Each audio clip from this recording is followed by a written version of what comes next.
Le Barça commence sa saison par la meilleure des manières, ça c'est une excellente chose, mais n'oublions pas que le mercato est toujours ouvert, que le dossier Alvarez nous réserve toujours des surprises et la saga continue. Quand je vois ce qui s'est passé hier, le mec qui rentre dans les vestiaires hué par les supporters et insulté, moqué, ça lui a même jeté des projectiles sur lui à deux doigts, ça lui sort un lance-roquette à Julian Alvarez. Avec le tout, comment il peut faire une saison à l'Atlético Madrid? Non, allez m'expliquer. Ah oui, il a un contrat. Bah oui, il a signé un contrat. Les contractuels. Vous êtes incroyable, vous. Restez comme vous êtes. Ne changez pas, vous êtes incroyable. Comment il peut rester dans ce climat-là? Mais ça va être infernal. Juste éclairez-moi. Peut-être que c'est nous, on est fous. Mais là, il y a une cassure qui a été consumée. Tu ne peux plus retourner en arrière. Il s'est passé ce qu'il s'est passé. Et d'ailleurs, moi, évidemment, je vais me la ramener pour me la raconter. J'ai vu personne dire le contraire. Bien au contraire. Dans mes commentaires des vidéos, de toute façon, il y a l'historique, ça reste affiché.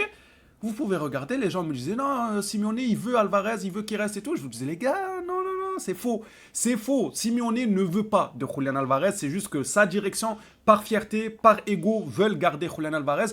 De ce fait, Simeone est obligé de se plier à ce que ses employeurs veulent. Mais sinon, si ça tenait qu'à lui, il ne veut pas garder un joueur contre son gré qui ne veut pas participer à son projet sportif, aller dans le même sens que le groupe. La cohésion de groupe, c'est ce qu'il y a de plus important dans le sport. Et vous croyez qu'un coach allait s'asseoir dans des vestiaires et dire « Moi, je m'en moque de la cohésion de groupe, c'est bon, chacun fait comme chez soi. Toi, tu n'aimes pas mon club, tu veux pas porter le maillot de notre club, c'est pas grave, tu restes. Toi, tu es jaloux parce que lui, il est payé un certain montant, mais il veut pas jouer. Et toi, tu joues pas, c'est lui qui passe devant toi. » Ça peut créer tout plein de problèmes de ce genre, hein, moi je vous le dis. Le fait que Alvarez reste dans le vestiaire, les autres coéquipiers vont se dire oh, le mec il se la donne pas, comment est-ce qu'il joue, comment est-ce qu'il a encore son statut, donc tu en fais quoi? Tu vas le mettre en tribune, tu vas le mettre remplaçant, c'est toi qui es perdant à payer un joueur à cette somme là, de ce calibre là, en le foutant sur le banc.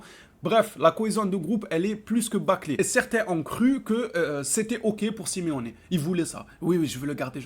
Il suivait juste la direction. Et hier, on l'a su. Il a déclaré lui-même. Il a dit, c'est quoi la phrase exacte? Je ne l'ai pas prise, je m'excuse, mais il a dit qu'il voulait des attaquants pleinement investis, quelque chose du genre. Je sais pas, bref, regardez l'information de vous-même, vous allez vous dire, ah, il racontait pas des bêtises Cava dans ses vidéos lorsqu'il nous disait que Simeone veut le départ de Julian Alvarez à partir du moment où le joueur ne veut plus porter le maillot de l'Atlético Madrid. Tout coach normalement constitué serait de cet avis-là. Le contraire n'existe pas. Il y a que le Gilles Marin là qui continue à s'entêter avec le cas Julian Alvarez, non, je veux pas le lâcher au Barça. Voilà, c'est une histoire de président à président. C'est exactement ça. Ne mettons pas tout sur Simeone qui n'a rien demandé à part subir la pression de sa direction, tout simplement. Les Blaugrana, j'espère que tout va bien de votre côté. Durant cette vidéo actualité, on parlera bien évidemment de Julian Alvarez, logique, du Barça, la Manita, Baldé, Frankie de Jong qui intéresserait Manchester City, même si bon, c'est vite tombé à l'eau, ou encore même Lamine Yamal qui fait la tête. Hein. C'était le sujet d'actualité hier, après la rencontre et tout. Voilà, il boude, pourquoi il ne sourit pas? Pourquoi vous voulez qu'il sourit? Vous voulez qu'il vous drague?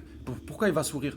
Non, je vais vous dire un avis qui est en fait à l'inverse de ce que les gens pensent en règle générale quand ils voient ça. Ah, il boude, ça veut dire qu'il n'est pas content de sortir. Ah, il boude, il n'est pas OK avec les changements et tout. Il n'y a pas que ça comme raison. Non, tu peux bouder pour des raisons diverses et on va en parler durant la vidéo. Bref, chaque chose en son temps, allons-y petit à petit. Une réunion d'urgence a eu lieu ce matin à l'Atlético, les gars. Ils font des réunions, eux, sa grosse tête là, Gilles Marin. Espérons que lors de cette réunion, tous les membres de l'Atlético Madrid ont réussi à convaincre Gilles Marin d'accepter de négocier avec le FC Barcelone parce que ça saute aux yeux. Tout le monde le voit que c'est une situation intenable, invivable. Tu peux pas, tes propres supporters. Et ils ont raison, attention, ils ont de l'amour propre, les supporters de Madrid. Moi qui l'ai taclé, je l'ai vanné, tout ça. Comment tu peux supporter la prison de Sona, tout ça? Non, ils ont de l'amour propre. Ils ont vu que le joueur a dit A plus B, moi je veux pas rester. Ça l'incendie, ça l'insulte de partout et ils ont raison. Voilà, on va pas dire le contraire. Et continuez, c'est bien, ça nous arrange. Mettez une dose de plus, vous inquiétez pas, on va pas vous en vouloir. Non, moi je les salue de ce côté-là parce qu'ils ont de l'amour propre. C'est eux qui ont raison dans l'histoire. C'est Gilles Marin qui a tort et c'est Simeone qui se retrouve en guise de dommage collatéral. Il est là en plein milieu, entre les supporters et ses employeurs. Il ne peut pas dire grand-chose, mais hier, trop c'est trop. Il a lâché le morceau. Il a dit qu'il voulait des attaquants impliqués. Ça veut tout dire. Vous voulez quoi de plus? Le coach te dit ça, alors qu'il a déjà un attaquant. Ça veut dire qu'il sait que son attaquant n'est pas impliqué. Pourquoi il va vouloir acheter un attaquant impliqué si lui, son avis, c'est que Julian Alvarez reste à Madrid? Comme il nous le disait ces derniers jours, je vais en prendre soin tant que c'est mon joueur. Ça, c'est normal, c'est de la politique. Tu es obligé de dire ça quand ton employeur te dit non, on le garde, ça sera comme ça et pas autrement. Vous croyez, il va venir, il va dire non, c'est Gilles Marin, il veut le garder. Moi, je veux pas, voilà, c'est tout de sa faute là. Il peut pas. Ça se passe pas comme ça, les gars. Vous avez jamais travaillé ou c'est comment en fait? On suivra les informations du jour pour voir ce qu'il en ressort de cette réunion. Moi, je pense qu'il n'y a plus de retour en arrière dans ce dossier. C'est allé trop loin et Rolian est trop gentil. Franchement, il aurait pu faire encore pire, même hier en ressortant. En vrai, c'est un mec chouette, c'est un chic type. Que voulez-vous? C'est comme ça, c'est pas un sale type. Je sais, je suis le premier frustré à dire ouais, il est trop gentil, il aurait dû. Mais en fin de compte, en vrai, on peut pas lui en vouloir. On peut pas lui en vouloir d'être un minimum classe, de faire les choses bien, de dire au club, moi je veux partir, regardez, vous bousillez mes rêves, vous voulez pas que je les concrétise, etc. Ok, y a pas de souci, les supporters ils m'insultent. Je vais rentrer dans le vestiaire sans calculer et tout. Il veut se la jouer un peu classe. Bon, à un moment, moi, ça m'énerve, comme je vous ai dit. Moi, je sais pas si j'aurais eu sans sang-froid. Mais d'un côté, avec du recul, les gars, c'est classe quand même. La vérité, il va pas trop loin, en fait. Il a dit qu'il voulait concrétiser ses rêves, mais il ne pousse pas le bouchon trop loin. Ça plaît ou ça ne plaît pas, c'est comme tout. Moi, ça m'a énervé un peu. Mais quand je prends du recul, je me dis, bah... c'est pas un sale type, c'est tout sauf ça même. Parlons maintenant de Gavi, qui a reçu un choc lors de la rencontre d'hier, mais tout va bien, ce n'est qu'un choc, qu'un hématome. Lisons ensemble tout de même. Gavi a reçu un choc au genou droit lors du match d'hier. Les examens médicaux effectués ce matin ont confirmé qu'il ne s'agit que d'un simple hématome. Il devrait donc reprendre l'entraînement sous peu. C'est une excellente nouvelle. On a tous eu peur pour Gavi qui repart encore en convalescence pour des mois et des mois. Ça fait plusieurs saisons que les blessures ne le quittent pas. Faut pas que ça recommence, surtout en début de saison. Ça lui arrive souvent au début. C'est un truc de fou quand même. Tant mieux que ce soit qu'un hématome. Maintenant, je vais rebondir sur cette information de Gavi pour parler de Lamine Yamal. Ça n'a rien à voir, mais j'ai envie de parler un peu du match d'hier. Déjà, excellente prestation. Moi, j'ai beaucoup apprécié le contenu. Tu commences par une manita, mais quel message tu envoies? Tu fais jouer des petits comme Xavi, mais incroyable. Il continue à confirmer match après match qu'il a un certain potentiel. Surtout, moi, ce qui me choque avec ce petit, c'est que c'est un couteau suisse. Je comprends pas. Un jour, il joue défenseur droit, un jour, il est milieu, un jour, il est DG. Bientôt, on va le voir au poste de buteur. Le match d'après, tu vas le voir à la place d'Ensifli qui va être coach. Le match suivant, il va être chef cuisinier à la cantine du club. Enfin, je comprends pas. Le jour d'après, il va être président à la place de Laporta. C'est lui qui va négocier pour Julian Alvarez.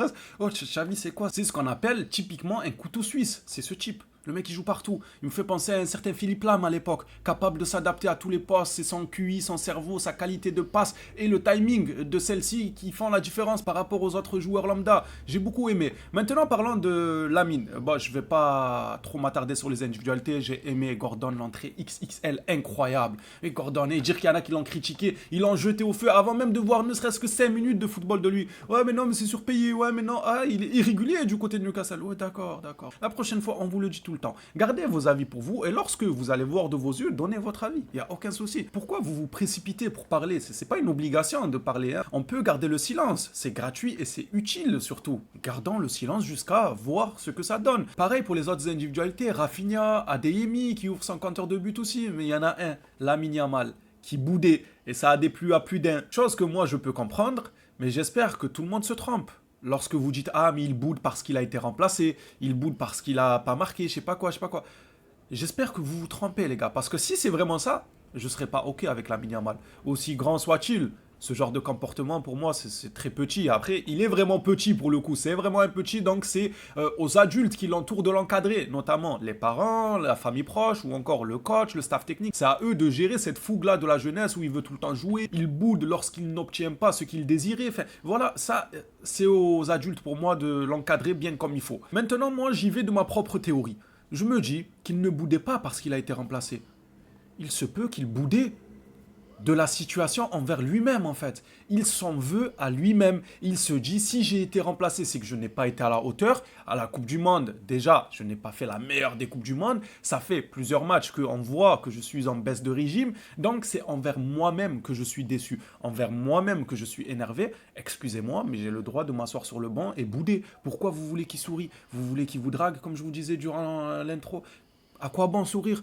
Laissez-le bouder. Lorsqu'on saura la raison officielle, là je vous dirai, oui, son comportement n'est pas ok. Mais si la raison officielle, elle va dans le sens de ma théorie, le joueur est déçu de ses prestations, le joueur sait qu'il peut faire mieux, mais il a toujours une petite gêne peut-être côté blessure ou je ne sais quoi, ou la tête ailleurs, du coup il boude. Il n'est pas content de ses prestations, il a le droit. C'est même très bien pour moi, c'est un message positif, ça veut dire qu'il en est conscient, qu'il n'est pas à la hauteur, du coup il se met dans son coin, il boude, il sourit pas, il parle avec personne, il a raison. Si c'est ça la raison officielle, c'est ok. Si c'est l'autre, c'est pas ok. Mais moi, je vous dis juste, encore une fois, gardons le silence. Ne nous précipitons pas pour donner notre avis à tout va. Des fois, on peut, franchement, sur certains sujets, on peut, mais quand c'est tout le temps, regardez Gordon, Yamal, Intel, tout le temps, cette manière-là de donner un avis, précis et officiel dans la tête de tout le monde. Ce que je veux dire, c'est que vous ne mettez pas de nuances. Vous donnez pas un avis en disant je pense que on verra que non c'est ouais c'est ça ah il boude ouais il est pas content d'être remplacé oh c'est quoi cet enfant c'est quoi ce comportement dégueulasse pourquoi tu l'affirmes peut-être que ah c'est parce que le coach m'a sorti parce que je n'étais pas à la hauteur du coup je suis déçu de moi-même du coup bah je boude voilà et c'est tout à fait normal c'est normal je sais pas ça vous est jamais arrivé d'être énervé parce que vous n'êtes pas à la hauteur de quelque chose ça nous est tous arrivé, non? On est d'accord. Eh bien voilà, ça peut être une théorie. Ne me remerciez pas pour cette théorie, vous savez que je suis le théoriman, le théoricien en personne. Sport nous parle de Frankie de Jong, pisté par Manchester City, mais la blessure les a refroidis et puis ils ont recruté pour un certain montant à ce poste-là. Frankie de Jong restera donc bel et bien au FC Barcelone. City avait sérieusement envisagé de le recruter, mais sa blessure a changé leur plan. City a depuis dépensé plus de 200 millions sur Elliot Anderson et Ayoub Bouadji. Non, mais eux, c'est des malades mentaux. 200. Allez, c'est bon. De Jong veut continuer au FC Barcelone et le club compte sur lui. On en reste là en ce qui concerne Frankie. Parlons maintenant de Baldé. Baldé a refusé des offres cet été. Il ne comprend pas pourquoi on le prévient que maintenant. Et j'avoue que je suis de son côté à Baldé. Même moi, je suis étonné du timing de la nouvelle, comme quoi il risque de partir. Pourquoi que maintenant? Parce que, attendez, Baldé a refusé des offres cet été. C'est une chose, c'est dommage pour le joueur. Mais le club aussi a refusé des dossiers cet été. Parce que on nous disait tant qu'il n'y a pas de départ en défense, il n'y aura pas de défenseur central. Et à un moment même, quand Cucurella poussait pour venir en Espagne, on nous a dit si Baldé part, Cucurella vient. Mais si Baldé ne part pas, Cucurella ne viendra pas. Baldé est resté, donc on s'est dit, ok, si Cucurella est allé ailleurs, on ne l'a pas fait patienter. On aurait très bien pu lui dire, patiente, on va faire sortir Baldé avant la fin du mercato et on t'achète. On ne lui a pas dit ça. Ça veut dire qu'on était ok pour garder Baldé. Qu'est-ce qui explique ce changement de choix dans le Money Time? Il reste quelques jours au mercato, on décide de se séparer de Baldé, après avoir loupé de bonnes opportunités à ce poste, dont notamment du coup Grimaldo et Cucurella. Et c'est pareil pour le joueur de son côté qui dit qu'il a refusé des offres cet été, parce qu'il pensait rester. Enfin, incompréhensible. À moins qu'il y a quelque chose qui nous échappe qui s'est passé entre Hansi Flick et Baldé. Peut-être. Réunion de pré-saison, ils ont discuté. Apparemment, Baldé reproche à Hansi Flick de ne pas lui avoir dit précisément le rôle qu'il aura au cours de la saison. Hansi Flick lui a probablement pas communiqué ça parce que lui-même il ne sait pas. Il a dû lui dire je sais pas, on verra. Reste là, tu vas jouer, tu vas pas jouer, tu vas tourner un peu, tu vas te reposer. On verra, mais je peux pas te dire tu vas être titulaire indiscutable. Et peut-être que Baldé c'est ce qu'il voulait entendre. Donc là, il y a eu la cassure. Ils ont dit bon, bah, si c'est comme ça, autant que je prends mes valises et que je parte. Je ne sais pas, là, je dis peut-être des bêtises, les gars. J'essaie juste de comprendre ce dossier. Pourquoi il a changé du tout. Eh ouais, Baldé, il serait parti en début du mercato, on aurait pu avoir un Cucurella, ça aurait pu être monstrueux. Maintenant, il va partir, tu vas le remplacer par qui? Ok, c'est des joueurs prometteurs qui risquent de venir à sa place, mais c'est pas des joueurs non plus confirmés, comme un Cucurella ou un Grimaldo. C'est dommage. Pour finir cette vidéo Actualité les phénomènes, on finit par Rodri, une excellente nouvelle. Le joueur s'entraîne avec le groupe aujourd'hui. Et ça, c'est plus qu'une bonne nouvelle. On nous annonçait une blessure au dos, une opération, un rétablissement qui prendrait du temps. En fait, rien de tout ça. De toute façon, le joueur lui-même, lors de ses premières déclarations avec le Barça, il a dit que c'était faux, que les gens ont menti, que l'opération c'était juste un petit quelque chose vite fait et rien de grave. Et c'est tant mieux. On a hâte de le voir faire ses débuts avec le FC Barcelone et marquer le coup comme l'ont fait nos recrues, Adeyemi, Gordon. On espère que Rodri aussi s'imposera directement dès les débuts. Je n'en doute pas, c'est un joueur merveilleux. Et Blaugrana, ceci dit, on arrive à la fin de cette vidéo actualité. Hâte de lire vos avis. Qu'en pensez-vous de la réunion de crise avec Inspecteur Gadget, Gilles Marin là? Est-ce que vous pensez qu'il va plier et céder Julian Alvarez? Continuez-vous d'y croire ou absolument pas? Parlons aussi de Lamine Yamal.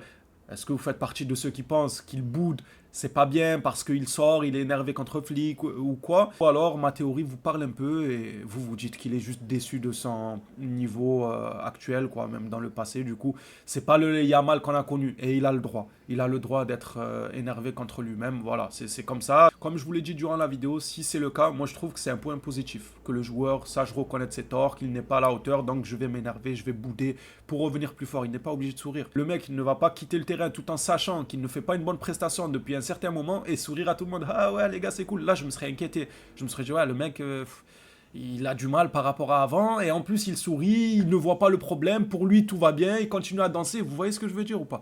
Moi je le vois comme ça et je peux me tromper. Les Blaugrana, hâte de lire vos avis dans l'espace commentaire. On s'attrape à la prochaine. D'ici là, prenez soin de vous les phénomènes.